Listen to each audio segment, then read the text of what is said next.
Hola, muy buenas tardes.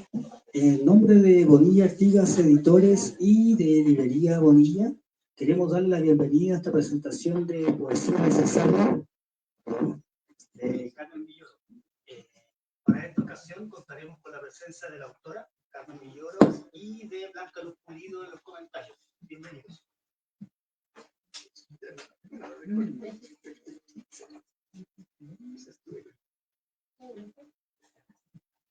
Buenas tardes, muchas gracias por su presencia. Estamos aquí celebrando otro libro de Carmen Villoro, un libro precioso que realmente me ha gustado mucho poder leer y me ha salido una cantidad inmensa de preguntas. Pero bueno, primero a ustedes que todavía no lo han leído y no saben un poco cómo, qué es lo que trata el libro, qué es lo que el libro dibuja en sus páginas, ¿no? Entonces, simplemente para dar como una especie de pequeño recorrido, ¿no? de lo que habla el libro, entre otros temas, porque hay muchos temas que en sus páginas se van tejiendo.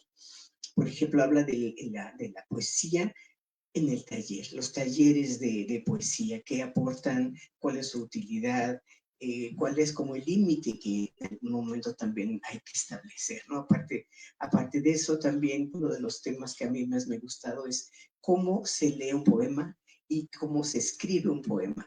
Casualmente lo de cómo se escribe tiene menos páginas de cómo se lee, porque como buena conductora también de taller que ha sido Carmen durante un tiempo, el cómo se lee finalmente, digamos, tiene más aristas, porque cómo se escribe es algo más misterioso, de alguna forma. Entonces, entre una de las preguntas que yo le quería de hacer a Carmen también, porque si no se me van a ir entre otros temas importantes, es cómo fuiste construyendo poesía necesaria.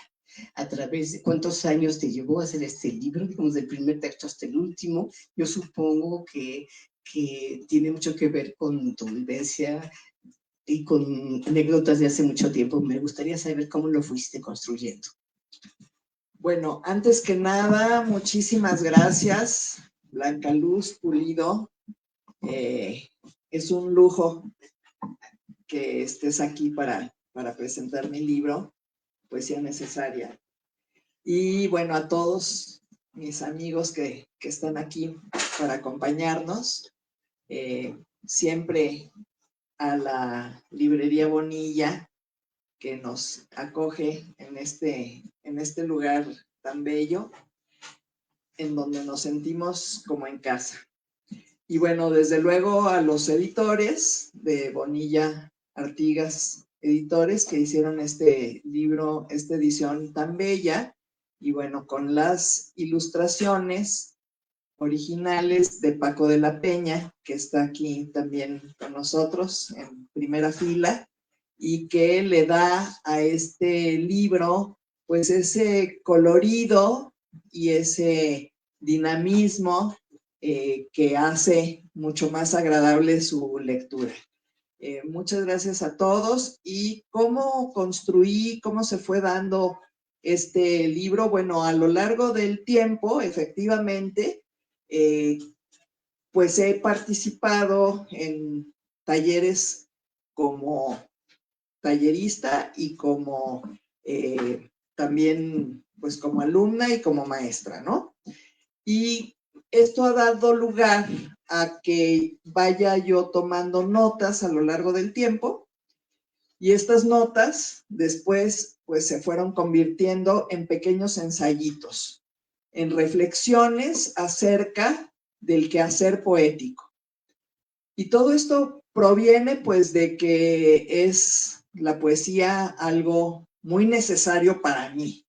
Y quiero decirles por qué es necesario y por qué es algo accesible a lo que todo mundo puede entrar con mucha alegría y puede disfrutar sin pensar que la poesía es algo aburrido pasado de moda, cursi, o del otro lado algo inalcanzable y solo para los iluminados. No es nada de eso.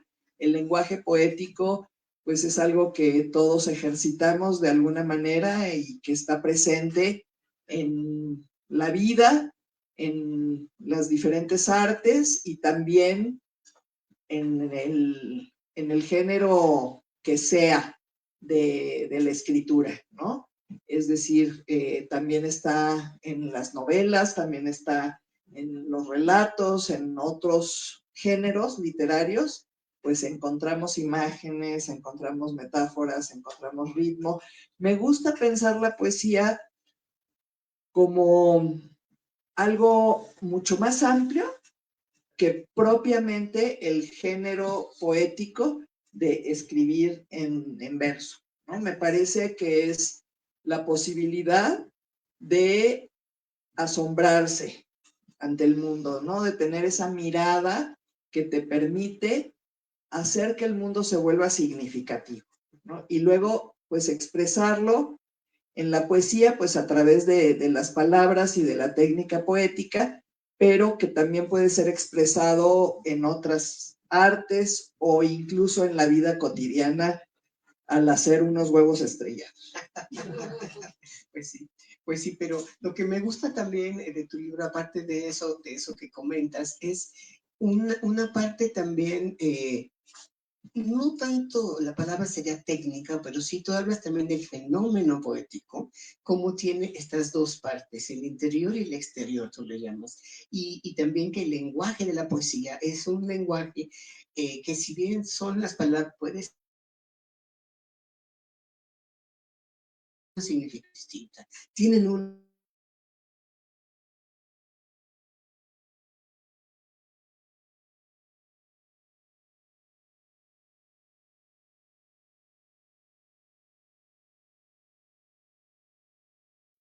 que seguramente surgieron de tu lectura de varios autores que son obviamente tus poemas, tus poetas de cabecera, como puede ser Eugenio Montejo,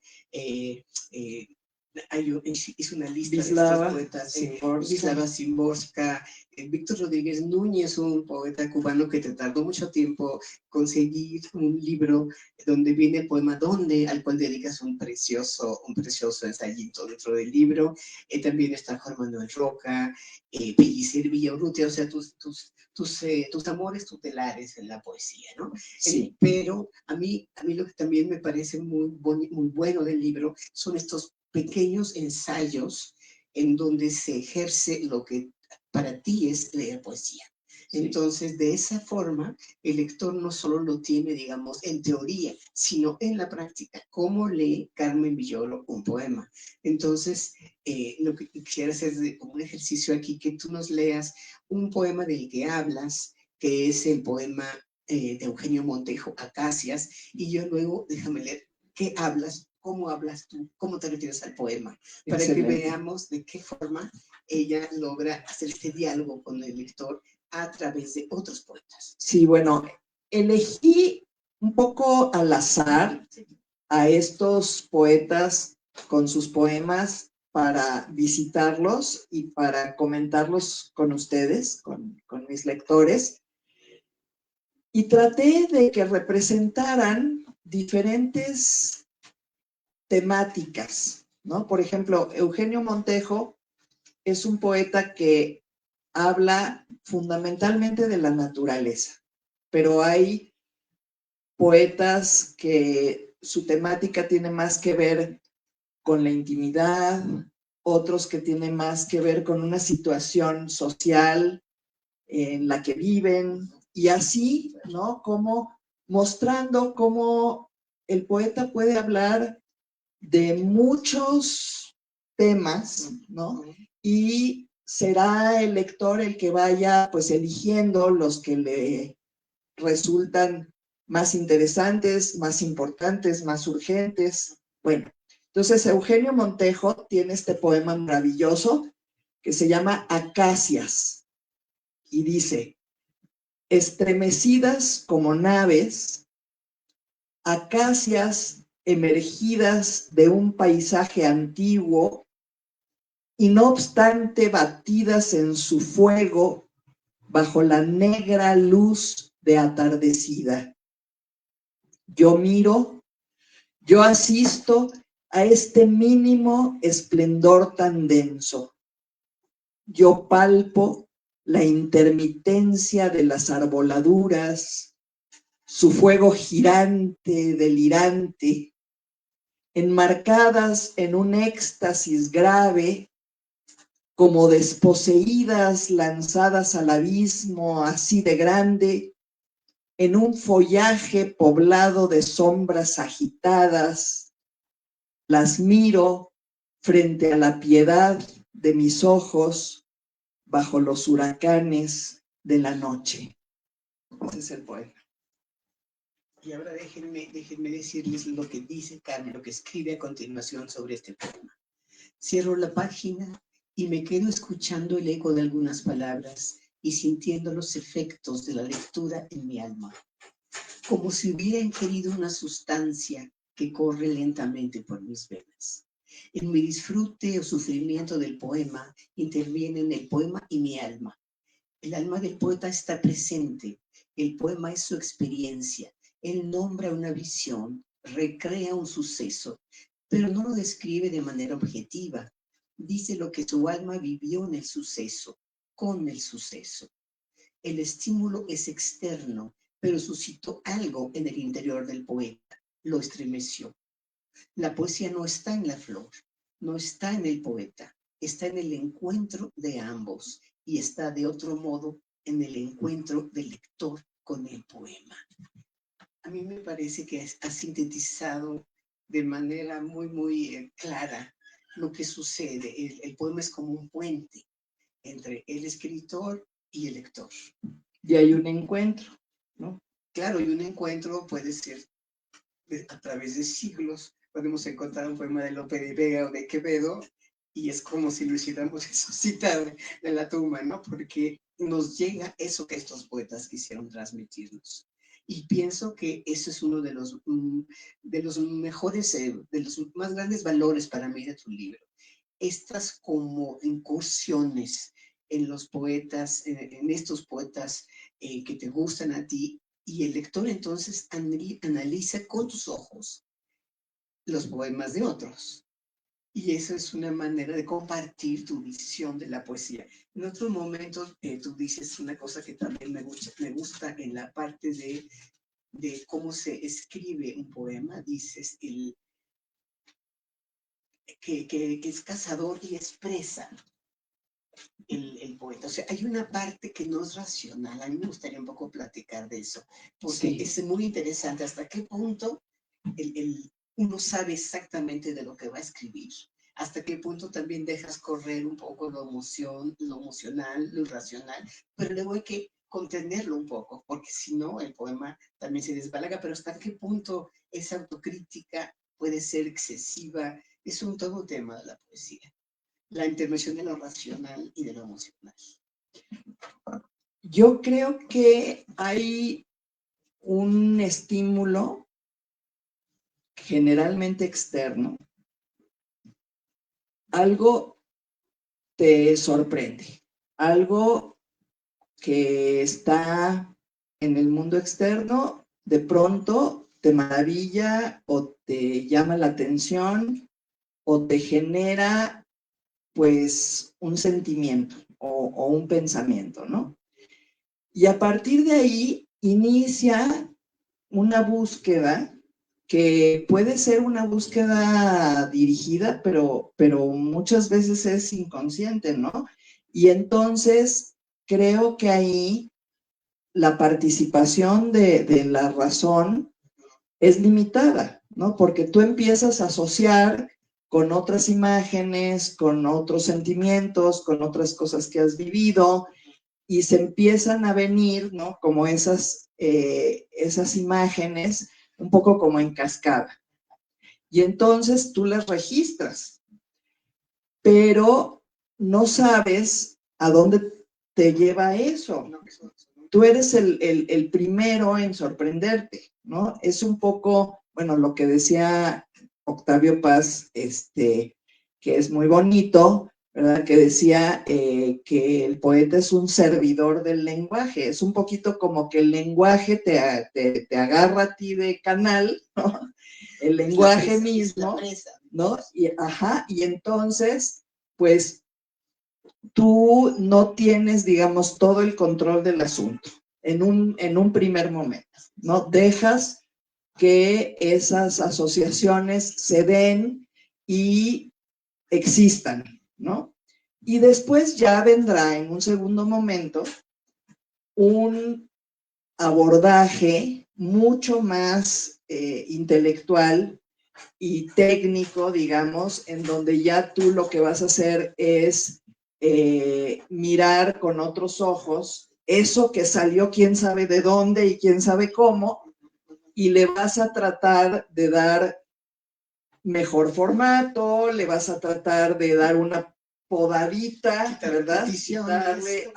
Quitarle las cosas que no suenan bien, le vas a tratar de dar más una forma bella, ¿no? Ahí entra, digamos, ya como una concepción estética de la poesía, ¿no? Pero lo primero que surge sí es un aluvión de imágenes, ¿no? Que generalmente tienen que ver con un registro emocional de las cosas, no tan intelectual, ¿no? Okay. Lo que sucede es que ahí hay una gran polémica, yo pienso, porque también hay cosas abstractas, o más o menos abstractas, que pueden llegar a la poesía. O cosas más, digamos, Borges, ¿no? Que escribía sobre temas completamente a veces filosóficos o literarios, y cosas abstractas. Por ejemplo, el mismo Eliseo Diego, un poeta que supongo que te gusta mucho, bueno, es un gran poeta y tiene muchos grandes poemas. Tiene un poema sobre la página en blanco, que además ahorita me recordó muchísimo a las cosas que dijiste, de imágenes que aparentemente te van arrastrando, se van sucediendo, y es un poema magnífico, ahorita se los voy a leer, porque habla de cómo se escribe un poema. Entonces es un poema que es maravilloso y que es además muy gráfico. Ya no les digo más, lo leo, ya platicamos después y cómo esto se relaciona con estos temas que estamos hablando. La página en blanco de Eliseo Diego. Me da terror este papel en blanco, tendido frente a mí como el vacío, por el que iré bajando línea a línea, descolgándome a pulso pozo adentro, sin saber dónde voy ni cómo subo, trepando atrás palabra tras palabra, que apenas sé qué son si no son solo fragmentos de mí mismo mal atados, para bajar a tientas por la cima, que es el papel en blanco de aquí afuera, poco a poco tornándose otra cosa, mientras más crece la presencia oscura de estas líneas si frágiles tan mías, que robándole el ser en mí lo vuelven, y la transformación en acabándose no es ya el papel, ni yo el que he sido. Bueno, con eso tienen, ya, esto ya no. Ya nos callamos todos mejor. Maravilloso poema, ¿no? Fragmentos de mí mismo. Tú también hablas de esta fragmentación que a veces, de tu fascinación por los aspectos como fragmentarios del arte que a veces nadie ve, pero que están allí como en el teatro, un actor en la fila diciendo su texto. Sí tienes un texto sobre eso que a mí me llamó mucho la atención, esto de lo fragmentario, a mí también me gusta mucho. De lo interminado, ¿no? De lo que todavía no es, digamos, la pieza en sí, pero todo el proceso atrás, por ejemplo, de escribir un poema o de pintar un cuadro o de hacer una coreografía, en fin, ese mundo tras bambalinas, ¿no? Es maravilloso y tiene su estética particular, ¿no? Y eso, las cosas que se están construyendo, ¿no? Me parece fascinante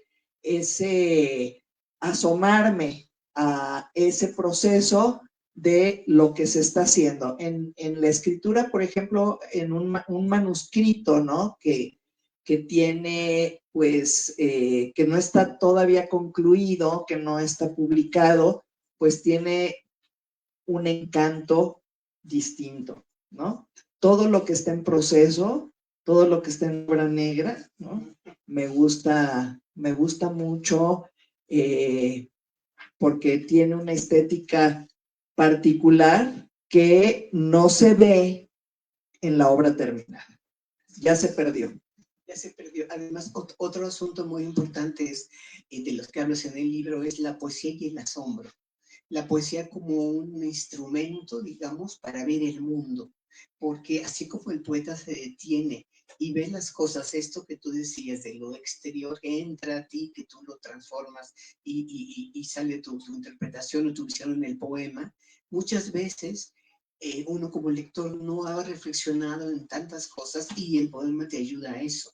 Y entonces te hace ver el mundo de una manera distinta, un mundo tal vez secreto, un mundo sagrado, como en el poema ¿De dónde? De Víctor Rodríguez. No sé si lo quieras leer, el poema. Pues lo digo porque me lo sé de memoria. Es un poema maravilloso que aparentemente es infantil, pero no es nada infantil. Y hablabas tú de los lenguajes, ¿no? De cómo hay un lenguaje científico, académico o coloquial, digamos, discursivo, ¿no? Para explicar las cosas. Y entonces yo podría hablar, por ejemplo, de la memoria, diciendo que es una función del cerebro alojada en tal parte del encéfalo, ¿no? Y que tiene representaciones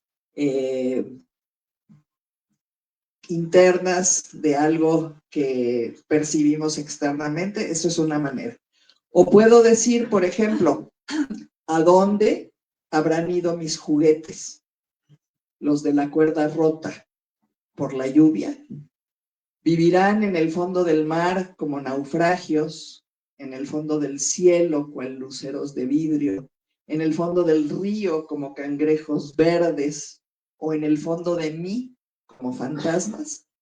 Esa es otra manera de hablar de los recuerdos o de la memoria, muy diferente. ¿Qué tiene ese lenguaje, no? Tiene otros elementos, ¿no? Tiene imágenes, tiene metáforas, hay un ritmo, ¿no? Que leíste de Liceo Diego, pues son versos son endecasílabos, sí, o de 10 algunos, ¿no? Bueno, pero hay un ritmo que es emoción, ¿no? Entonces, el lenguaje poético llega a registros emocionales, fundamentalmente, ¿no?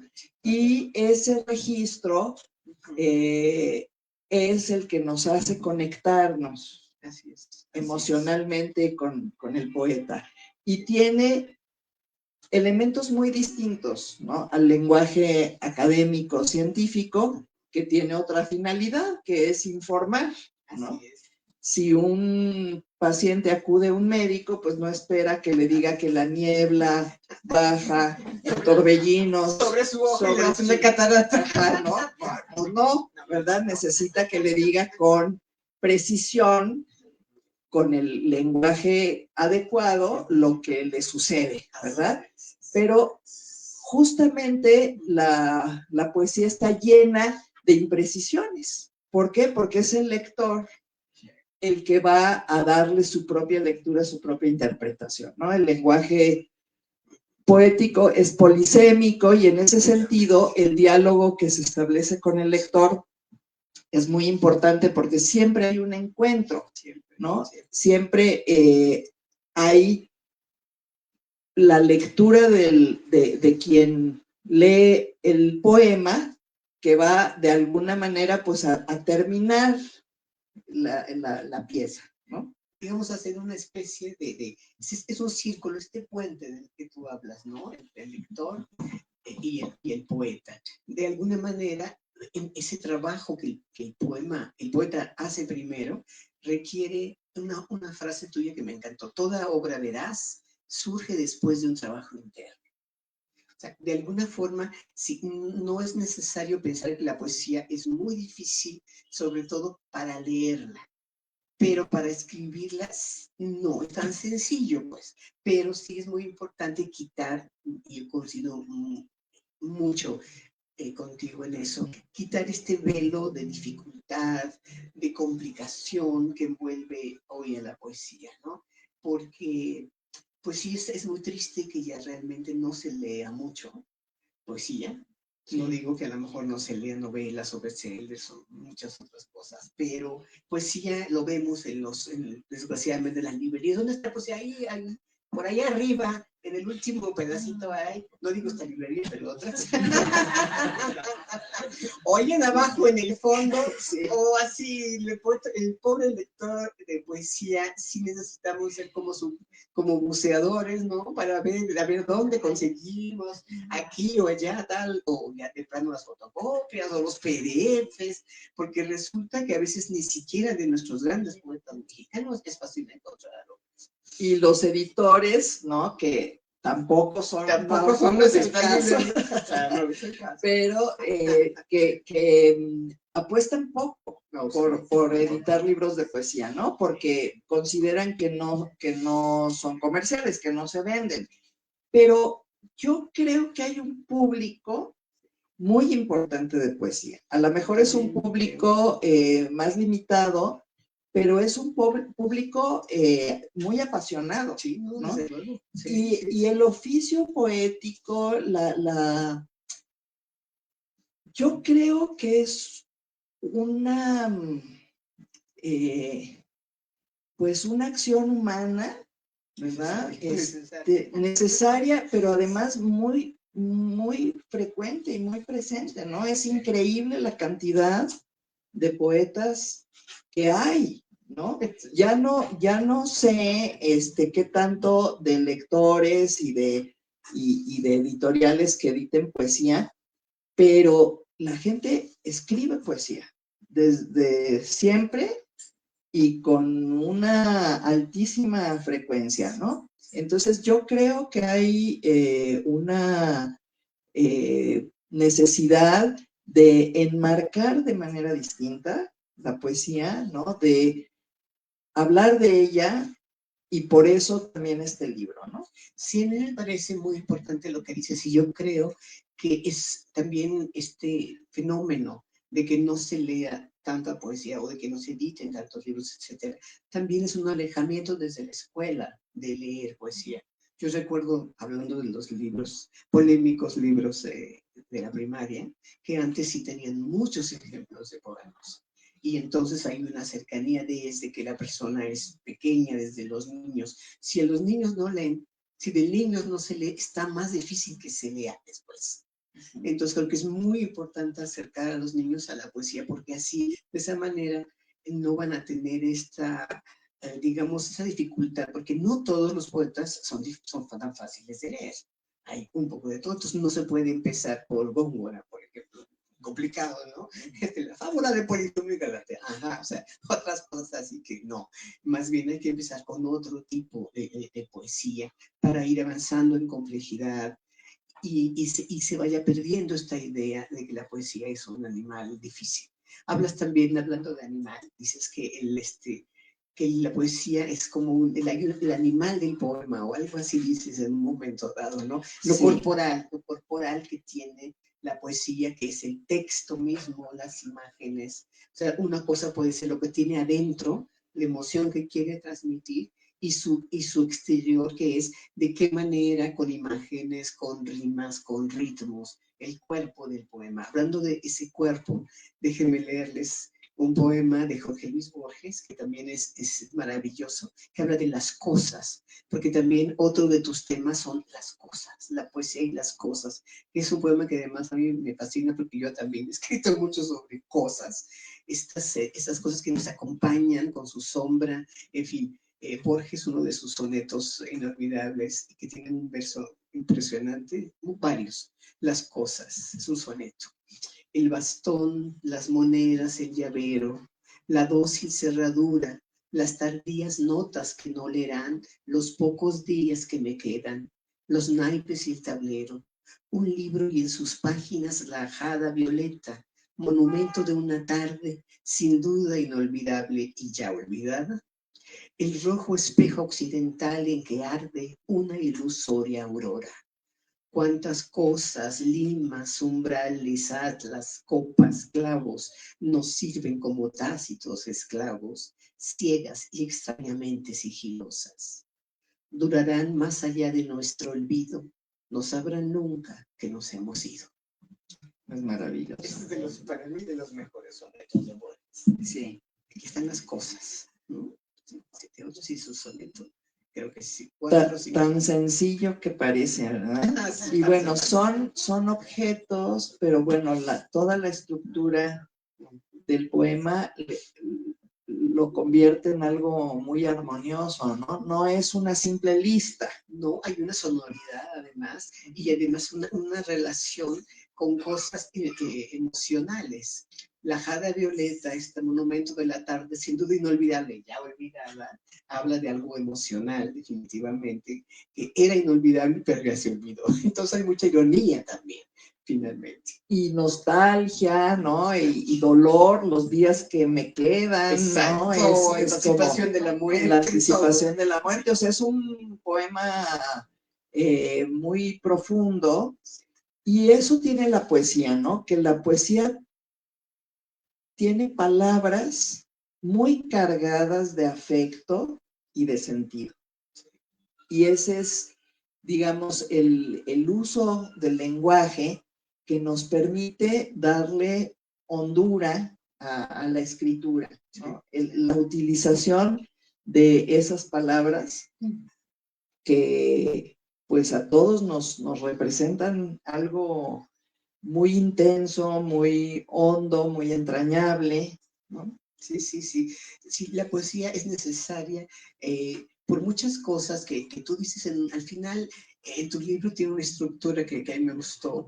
Empiezas con ensayos como generales, por así decirlo, después ya vas intercalando estos pequeños, no tan pequeños, o digamos, breves en su extensión, pero bastante hondos, pequeños comentarios, análisis de algunos poemas, como Acabando de Shimus, como se diga, Heine, de otro poema de Simic, hablas de algunos poemas de Fabio Moravito, Villarrutia, Pellicer, y al final, casi, ¿qué es la poesía? Al final nos encontramos esto que nos en las no muy buenas entrevistas, ¿qué es para usted la poesía? Sí, que nunca sabe ¿O por qué escribe? Bueno, y hay un poema precisamente de Wisława Szymborska, ¿no? Que es, bueno, el poema de Wisława Szymborska, que es maravilloso, que leyó además cuando le dieron el premio Nobel, ¿no? Y termina diciendo, bueno, y la poesía, pero ¿qué es la poesía? Y dice, más de una insegura respuesta se ha dado a esta pregunta. Y yo no sé, y sigo sin saber, y a esto me aferro como a un oportuno pasamanos. Entonces, lo que dice Wisława Szymborska es, pues no sé qué demonios es la poesía, no la puedo definir, pero sé que es algo que me salva la vida, ¿no? O sea, es un oportuno pasamanos. Es bellísima la imagen, ¿no? Porque ahí está la poesía para que no me desbarranque, ¿no? Para poderme asir a algo y no morir, ¿no? Lo dice de una manera tan coloquial, tan sencilla, tan hermosa, pero pues qué profundidad, ¿no? Y qué gravedad y qué seriedad en eso que dice, ¿no? Sí, resumiendo un poco, hay una parte después de ese penúltimo texto que es la poesía, creo que es sí. Y luego viene poesía necesaria, entonces antepenúltimo, o sea, como que al final tú vas resumiendo los textos que son como la almendra más teórica, por decirlo de alguna manera, de lo que ya has demostrado en el libro. Y tu retrato de que eres un habitante del siglo XIX, se lo voy a leer porque es verdaderamente delicioso. Poesía necesaria. La poesía expresa la experiencia emocional de estar vivos. ¿Pero estamos vivos? Es algo que hay que preguntarse en estos tiempos. Una pregunta que a veces no sabemos responder. Sí, contestamos, pero ¿qué tan vivos? ¿Qué tanto y con qué profundidad registramos nuestro día a día, el día a día del mundo en que vivimos? Soy un habitante del siglo XXI. El desarrollo de la medicina me permite tener una expectativa de vida a largo plazo. Soy una persona contemporánea que cuentan con múltiples aplicaciones en tu teléfono móvil, juegos, libros, escaparates, dietas, diagnósticos del volumen de grasa corporal, del clima y las finanzas. Vivo en una urbe que representa el triunfo civilizatorio de los siglos XIX y XX, la imposición de la industria y la tecnología sobre la incómoda naturaleza. Me desplazo a ritmo acelerado en vehículos eficientes que me permiten ignorar a mis conciudadanos. Viajo en aviones confortables, trabajo en edificios inteligentes, duermo en colchones ortopédicos, fumo cigarros electrónicos, nótese las maravillosas espejuelas. Soy moderna, librepensadora, diversa, sofisticada, competente. He aplicado el lenguaje de la economía neoliberal a mi vida privada, así que tengo insumos, recursos, desarrollo, estrategias, elaboro productos, capitalizo experiencias, me ahorro problemas. Soy esa mujer medianamente informada, freudiana, marxista, feminista y darwiniana, ese hombre culto, ese niño que creció con juguetes educativos, esa abuela que viste a la moda. Lo tengo todo, pero vivo la vida con un sentimiento de extrañeza. Un hueco doloroso me acompaña y llega a convertirse en ocasiones en un terrible sinsentido. Busco acallarlo con estupefacientes de liberación prolongada. Me alimento desordenadamente, transito entre las multitudes sin hacer contacto visual con esos otros que, como yo, caminan atropelladamente. Compro lo que no necesito. Hago de los supermercados capillas y de los grandes almacenes templos. Venero marcas, etiqueto costumbres, desprecio creencias. Me cargo de violencia y la descargo de múltiples maneras. Insulto, violo, denigro y atropello. Consumo cada vez más drogas. Me aíslo en las 4 paredes de mi cuarto propio, ese que me costó tanto trabajo conquistar, y me consuelo con la ilusión breve de las redes sociales. Me falta poesía.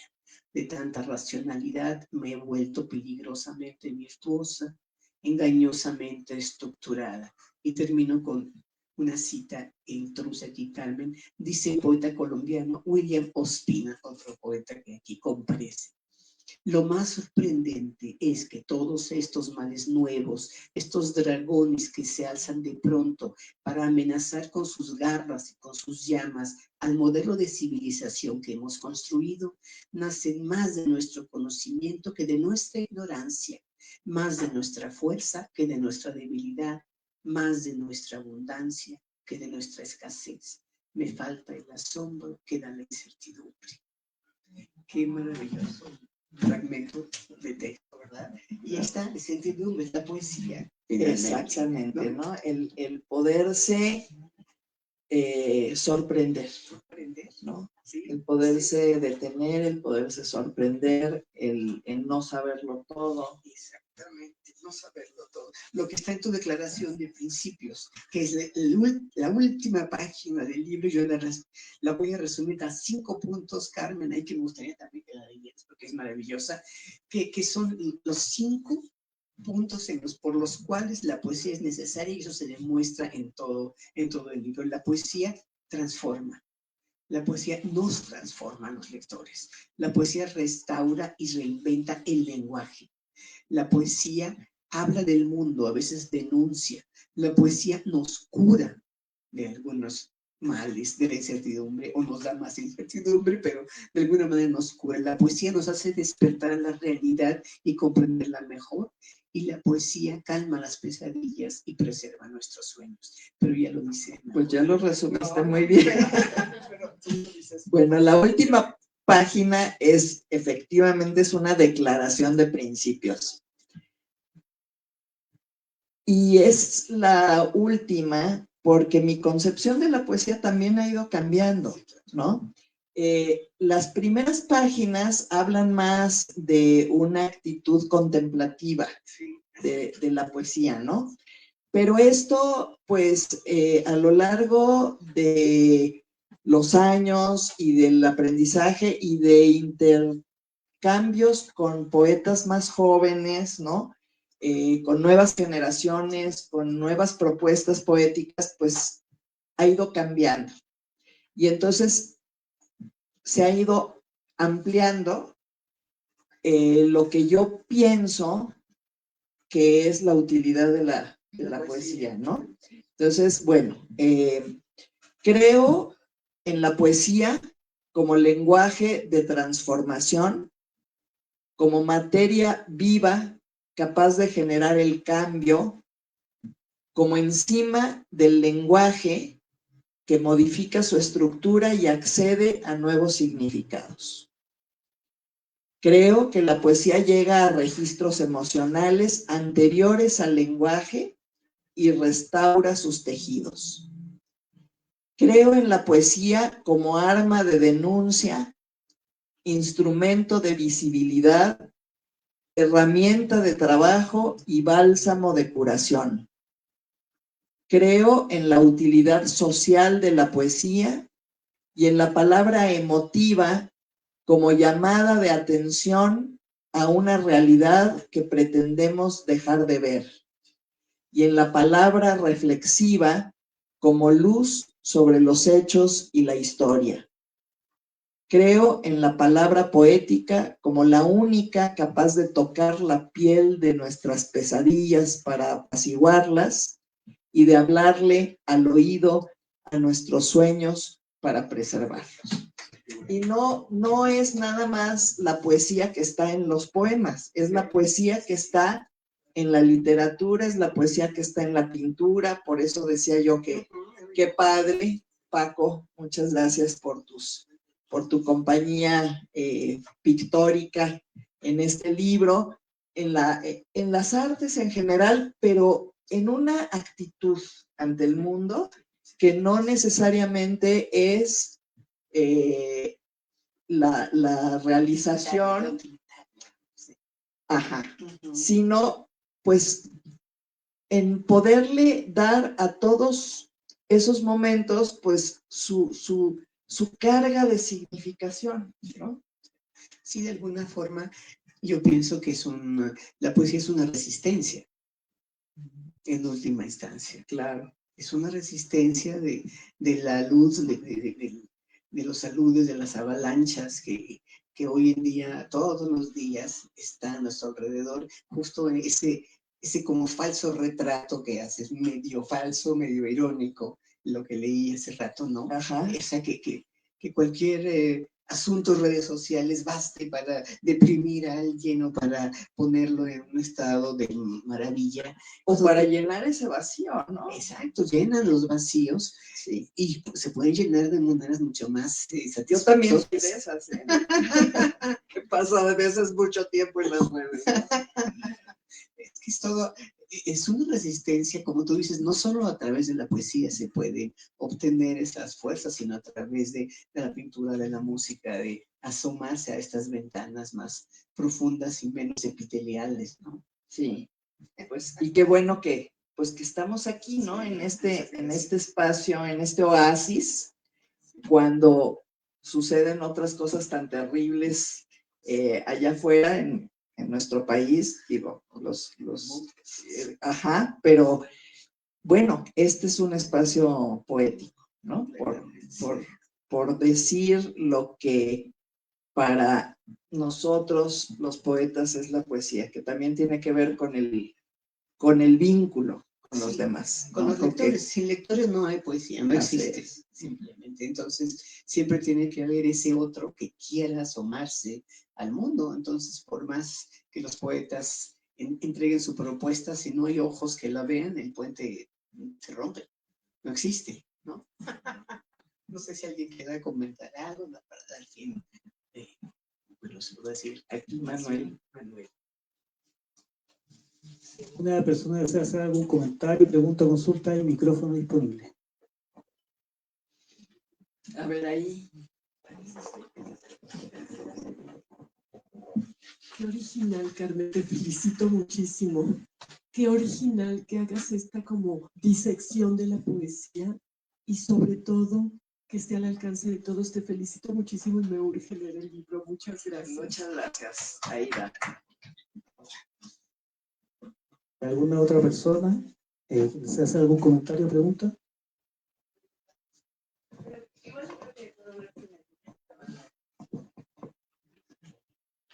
Bueno, qué bello es escucharlas juntas aquí también es un lujo para los lectores.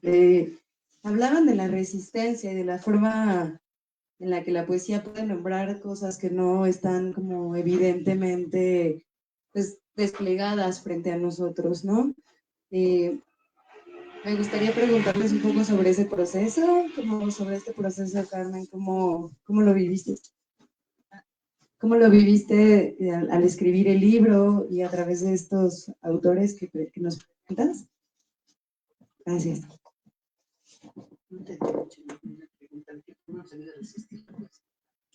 Como la resistencia, ¿no? Es la posibilidad que te da la poesía, pues de atravesar una serie de circunstancias interiores o exteriores, ¿no?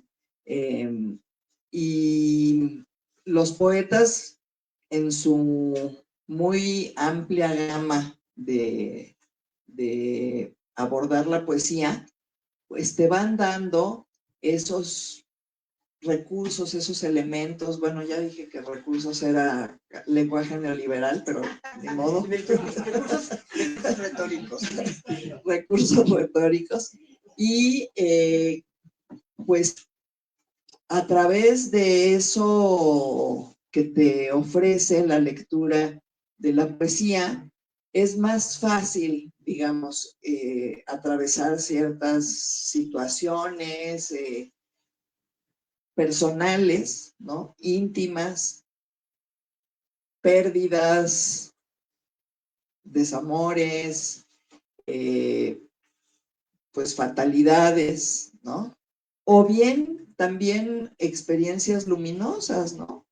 Gracias, digamos, a que te acompaña la lectura de esos poetas, te vas como armando, ¿no? De otras imágenes que te alimentan y que te permiten resistir los embates, ¿no? Los embates de la vida, que son un montón, ¿verdad?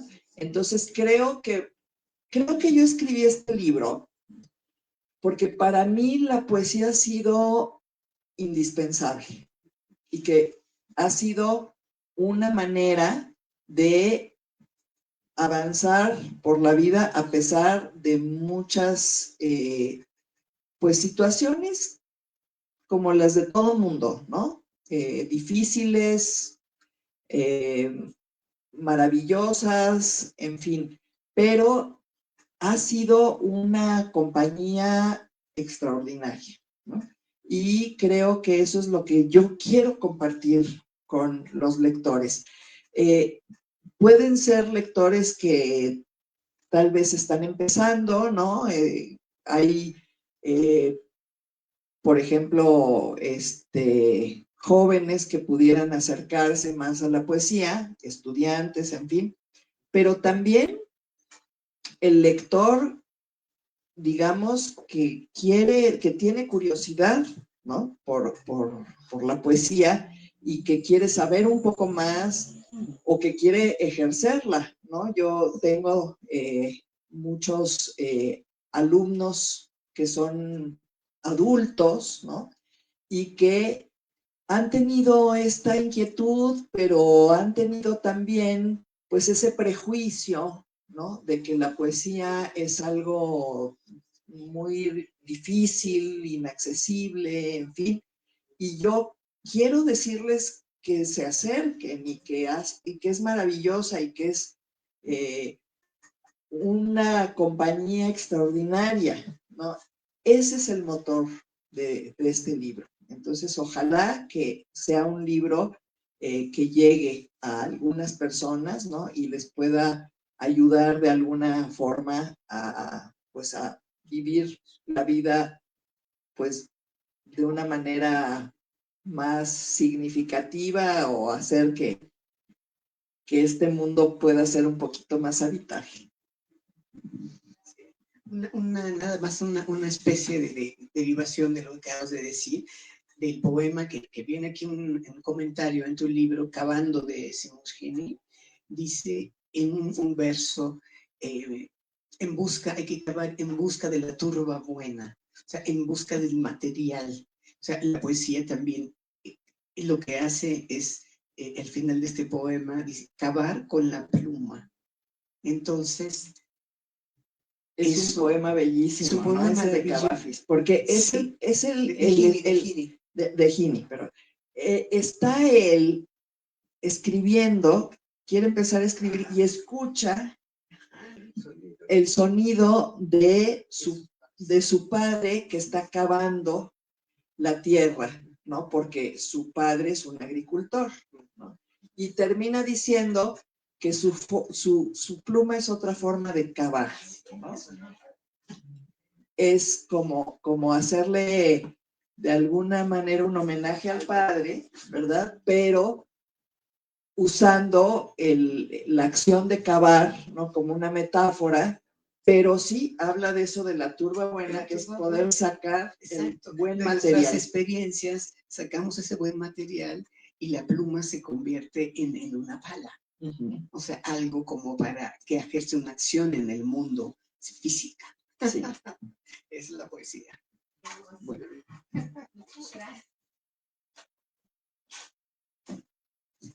Sí. Yo una vez quiero agradecer, Catherine, qué hermosa presentación, verdaderamente conmovedora. Y como asociación libre me viene el lema de los fenicios que decía que no es necesario vivir, es necesario navegar. Tú dices, la poesía es necesaria para vivir, claro. Sí. Muchas gracias. Y para navegar. Para navegar. Vivir es navegar.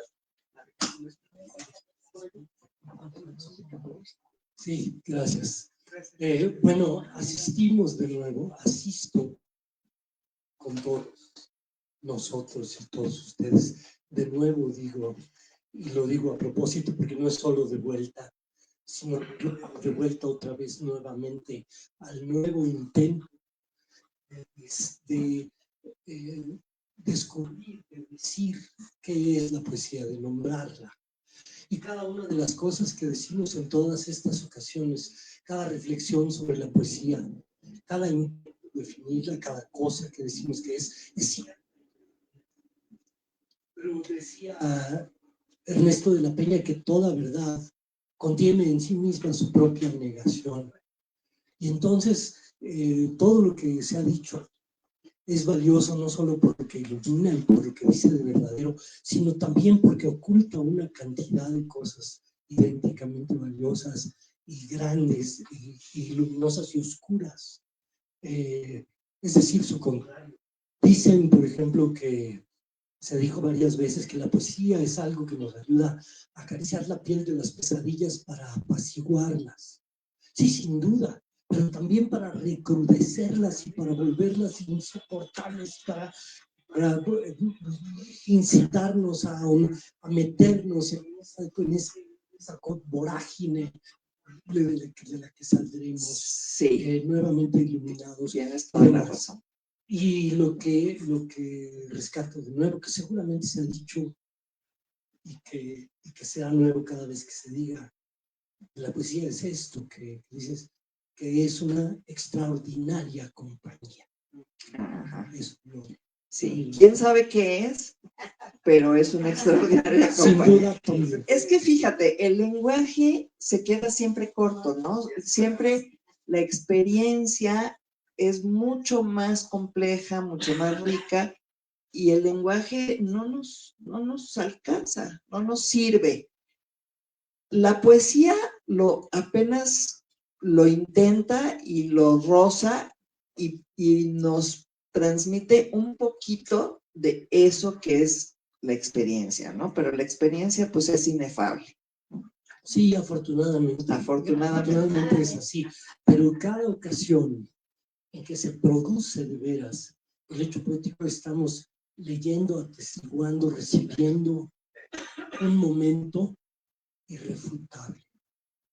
No una combinación de palabras, sino esa cosa que quién sabe qué es. Sí. Que hace que esa combinación de pausas, de vocablos, de palabras, de ideas, se vuelva un hecho irrefutable a través del cual sabemos mucho más de nosotros mismos. Sí. Muchas gracias. Contrario, gracias.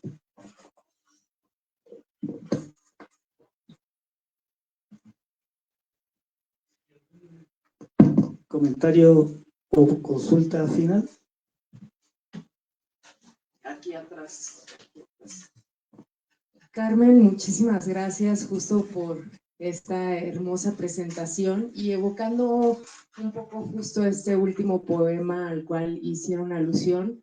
Sigue cavando, por favor, sigue cavando para regalarnos justo estas cosas buenas que nos ayuden a llevar de una manera mucho más ligera la propia experiencia humana. Muchas gracias. Gracias, Dulce, Carmen. querida. Gracias. Gracias.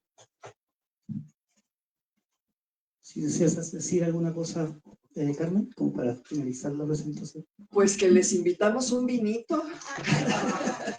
Tenemos aquí un brindis para que sigamos platicando un ratito más. Muchísimas gracias por su presencia y gracias a